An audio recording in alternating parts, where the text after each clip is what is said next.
Hello everyone, welcome to Nine Star Academy. जितने भी बच्चे सीसेम राउंड में पार्टिसिपेट करना चाहते हैं तो उन लोगों के लिए ये वीडियो काफी ज्यादा इंपॉर्टेंट रहने वाला है। और उससे पहले हम एक नजर मार लेते हैं जोसा काउंसलिंग की तरफ, क्योंकि जोसा काउंसलिंग का ये लास्ट राउंड चल रहा है जो कि 5th राउंड है और इसका डिक्लेरेशन वगैरह ऑलरेडी आ चुका है। यहाँ पे जितने भी बच्चे थे आईआईटी वाले, उनकी जितनी भी सीट थी वो फुल कर दी गई होंगी, क्योंकि इन लोगों के लिए जो भी आईआईटी वाले बच्चे होते हैं, जेई एडवांस के थ्रू जो भी बच्चे आ रहे होते हैं, उनके लिए लास्ट राउंड रहता है। इसके बाद कोई भी फर्दर यहाँ पे ना तो कोई काउंसलिंग प्रोसेस होता है और ना ही इन बच्चों के लिए कोई स्पोर्ट राउंड कंडक्ट कराया जाता है। ठीक है, जो भी कुछ था इनका 5th राउंड में हो चुका है या फिर अभी ऑनगोइंग चल रहा है। ओवरऑल अब हम बात करने वाले हैं जितने भी बच्चे एनआईटी प्लस सिस्टम वाले हैं, जो कि जेई मेंस के थ्रू अपना कहीं ना कहीं एनआईटी, ट्रिपल आईटी, जीएफटीआई में वो कॉलेज लेना चाहते हैं। और उनके लिए यानी कि कुछ बच्चे ऐसे होंगे जिनको जोसा में किसी ना किसी राउंड में कॉलेज मिल गया होगा, उनके लिए तो हम बात कर ही रहे होंगे। उसके अलावा कुछ बच्चे ऐसे होंगे जो कि एकदम ब्लैंक हैं, उन्होंने ना तो जोसा में रजिस्ट्रेशन किया था और ना ही उनके पास एज ए प्रेजेंट में कोई भी सीट उनके पास है। तो उन लोगों के लिए भी हम बात करेंगे। सबसे पहले जोसा की तरफ हम एक बार चलते हैं और इसका जो भी शेड्यूल है वो एक बार देख लीजिए आप।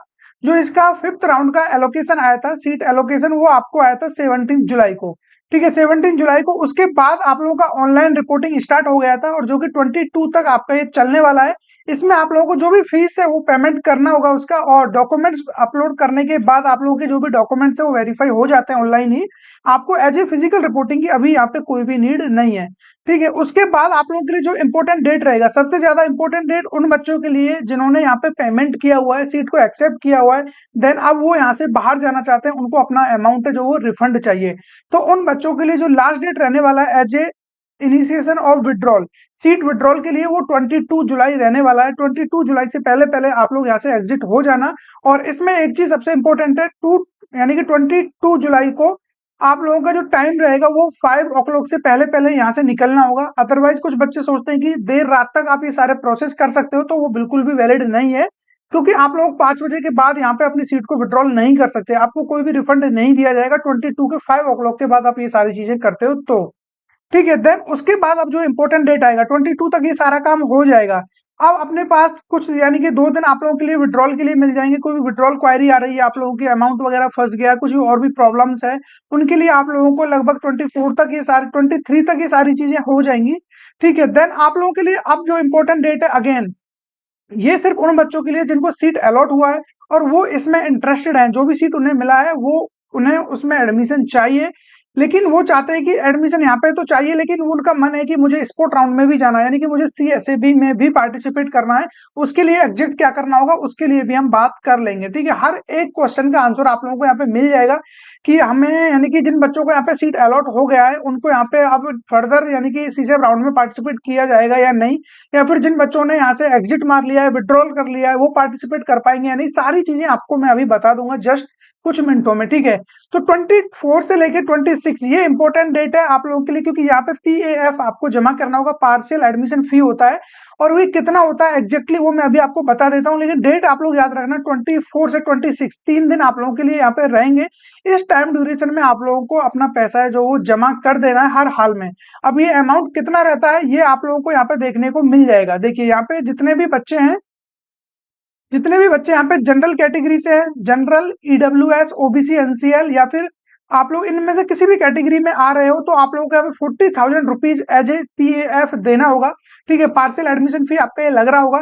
देन एससी एसटी और पीडब्ल्यूडी वाले बच्चों के लिए 20,000 रहता है, और ये 60,000 उन बच्चों को देना है जिन्होंने अपना यानी कि कैटेगरी रिस्टोरेशन वगैरह के लिए वो एप्लीकेबल है, या फिर जब उन्होंने यानी कि जेई मेंस का फॉर्म फिल किया था उस टाइम पे अपना रजिस्ट्रेशन फॉर्म में उन्होंने कैटेगरी ओबीसी या ईडब्ल्यूएस इस तरीके का कोई भी डेटा एससी एसटी फिल किया होगा। देन जब जोसा काउंसलिंग उन्होंने पार्टिसिपेट किया, सीट अलॉटमेंट हुआ और वहां पे उन्होंने अपने डॉक्यूमेंट्स अपलोड करने की बारी आई, तो वो डॉक्यूमेंट्स वहां पे वो नहीं दिखा पाए, या फिर वो डॉक्यूमेंट्स इतना वैलिड नहीं था। तो इन बच्चों को अब क्या किया गया था, इनके साथ इनको as a general candidate consider किया गया, नेक्स्ट राउंड में इनको जनरल में फॉरवर्ड कर दिया गया था।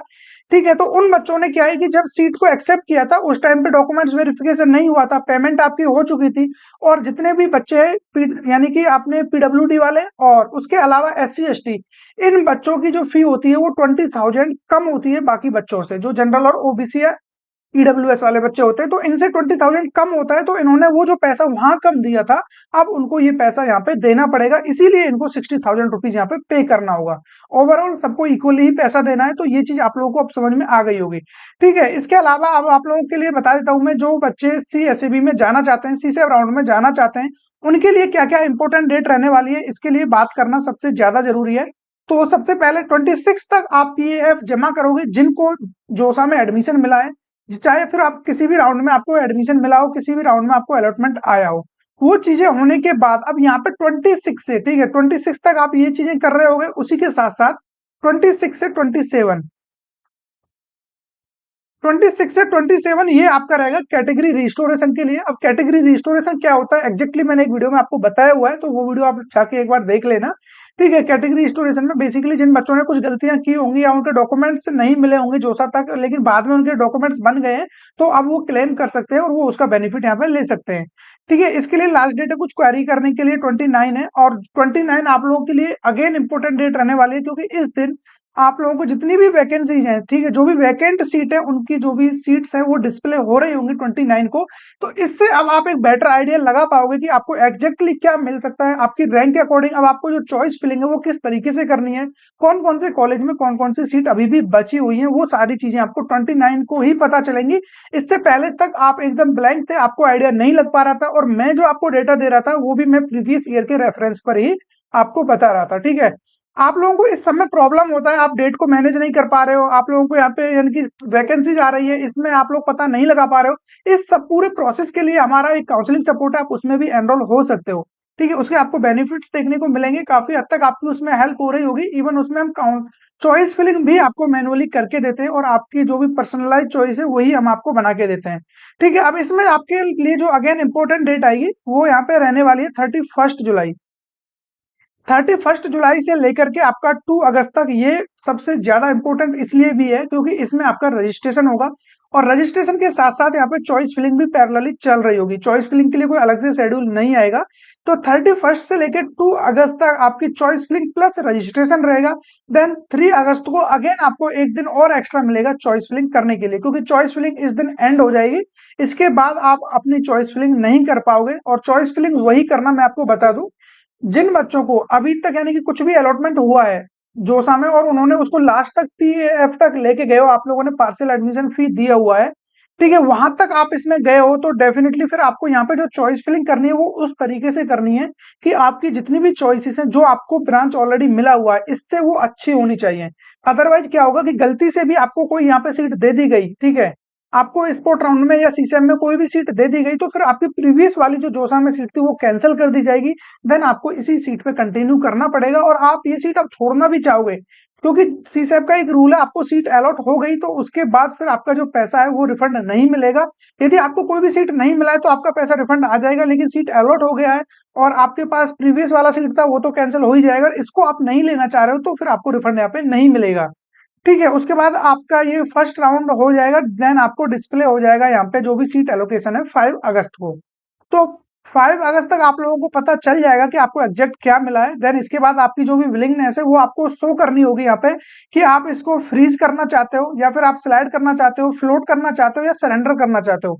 हर एक का अलग मीनिंग है। सरेंडर का मतलब है कि आपको जो अलॉटेड सीट अलॉट हुआ है, ठीक है, एंड पार्टिसिपेट इन सीसब स्पेशल राउंड सेकंड, आप सरेंडर करने का मतलब है जो भी आपको अलॉटेड सीट है उसको तो आप एज ए सरेंडर कर रहे हो, ठीक है, उसको आपने दे दिया, छोड़ दिया है, लेकिन आप चाहते हो कि मुझे नेक्स्ट राउंड में जाना है, सेकंड राउंड में, ये सरेंडर हो जाता है। उसके अलावा आप विड्रॉ कर सकते हो। विड्रॉल क्या होता है, जो आपके सीट है उसको तो आप सरेंडर कर रहे हो और आप चाहते हो कि मैं आगे भी पार्टिसिपेट नहीं करूंगा नेक्स्ट राउंड में, ठीक है, ये विड्रॉल हो जाएगा। उसके बाद आप लोगों को एक ऑप्शन दिखेगा एग्जिट। एग्जिट में क्या होता है, आप लोगों को जो कोई भी सीट यहाँ पे अलॉट नहीं हुआ है, आपको एक तो सीट अलॉट नहीं हुआ है और आप चाहते हो कि मुझे अगले राउंड में भी नहीं जाना है, ओवरऑल आपको अब कुछ नहीं करना है, जस्ट आपको एग्जिट मार लेना है। ना ही आपको इस राउंड में मिला है और आप चाहते हो कि मेरे को अगले राउंड में भी ना मिले और मैं बाहर हो जाऊं, तो आप एग्जिट मार लो, कोई दिक्कत आपको नहीं आएगी। ठीक है, ये सारी चीजें हो जाएंगी, तब आपको प्रॉब्लम नहीं है, और आपको सीट मिली उसको एज छोड़ दिया तो फिर आप यहाँ पे कुछ नहीं कर पाओगे। ठीक है, उसके अलावा अब आपका ऑनलाइन रिपोर्टिंग होगा। ऑनलाइन रिपोर्टिंग देख सकते हो आप यहाँ पे, payment of institute admission fee, जो कि आपकी PAF सेकंड, आप लोगों ने सबसे पहले उधर जोसा में जब अलॉट हुआ था तो सीट एक्सेप्टेंस फी दी थी, उसके बाद आपका PAF लगा था, पार्शियल एडमिशन फर्स्ट, इस बार आपको पार्शियल एडमिशन सेकंड देना होगा। वो देने के बाद अब आप पार्शियल एडमिशन सेकंड आपका दे दिया, यानी कि आईएएफ होता है बेसिकली, इंस्टीट्यूट एकेडमिक फी। ठीक है, ये आप लोगों ने यहाँ पे पेमेंट कर दी। देन उसके बाद डॉक्यूमेंट अपलोड करने होंगे। अब डॉक्यूमेंट अपलोड उन बच्चों को करना है जिनको फर्स्ट टाइम यहाँ पे सीट अलॉट हो रहा है, जिनको पहले से सीट अलॉटमेंट मिला हुआ किसी भी एनआईटी प्लस सिस्टम में, उनको अगेन यहाँ पे कोई भी डॉक्यूमेंट देने की जरूरत नहीं है, क्योंकि उनके डॉक्यूमेंट्स ऑलरेडी वेरिफिकेशन हो चुके हैं।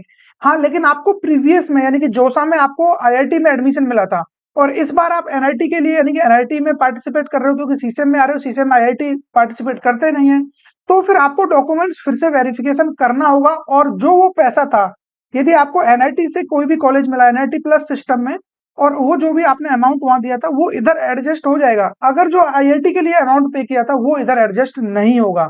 ये चीज भी आप लोग याद रखना, काफी बच्चों को नहीं पता रहता है। ठीक है, ये चीजें हो जाएंगी। देन उसके बाद अब हम आगे बात कर लेते हैं। ऑनलाइन रिपोर्टिंग आपका इस तरीके से हो रहा होगा। ठीक है, लास्ट डेट ऑफ एक्सरसाइज, जो भी बच्चों को यानी कि सरेंडर करना हो, विड्रॉ करना हो या एग्जिट करना हो, इनके लिए जो लास्ट डेट रहने वाला है 8 अगस्त।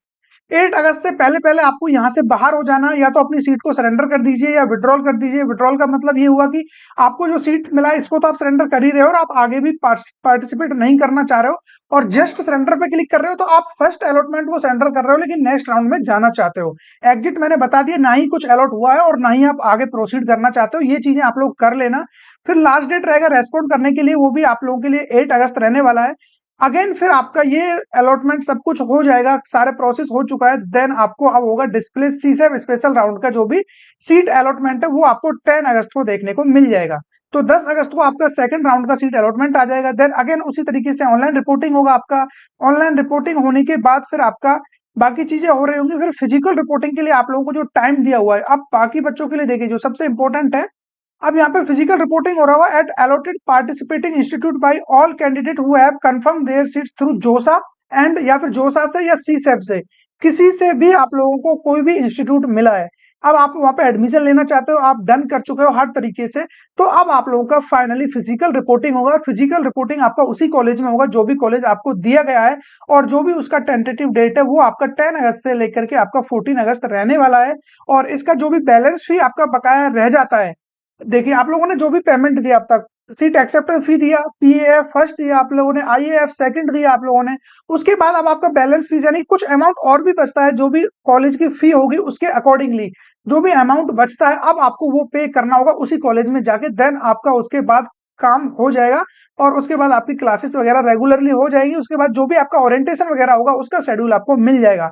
तो ये एक कंप्लीट सफर है आप लोगों का, जोसा से निकलने के बाद या जोसा के थ्रू होते हुए सीसेम में एंटर होने के बाद अपने कॉलेज में एंट्री बनाने का। और जिन बच्चों को बीच बीच में एग्जिट मारना था, जहां उनको बाहर हो जाना था, वो हर एक स्टेप्स मैंने बताया आपको कि इसमें क्या क्या डेट आप लोगों के लिए रहने वाली है, जहां आपको एकदम से आउट हो जाना है अगर जो आप लोग यहाँ पे सेफली ये गेम खेलना चाहते हो तो। अदरवाइज आपका गेम स्टार्टिंग में ही ओवर हो जाएगा, क्योंकि आप डे 1 से ही अपना 45,000 रुपीज यहाँ पे लगा चुके हो। ठीक है, यदि आप यहाँ पे अपना इतना पैसा लगा चुके हो तो थोड़ा केयरफुली आप लोगों को ये पूरा गेम प्ले करना होगा, तभी आप लोगों को यहाँ पे बेस्ट जो भी है इसके एडवांटेज देखने को मिलेंगे। अदरवाइज आप अपना पैसा देके जा रहे होंगे। हर साल मैक्सिमम बच्चे ऐसे होते हैं जो कि अपना डेट की वजह से या लैक ऑफ इन्फॉर्मेशन की वजह से वो अपना यहाँ पे पैसा डुबा रहे होते हैं।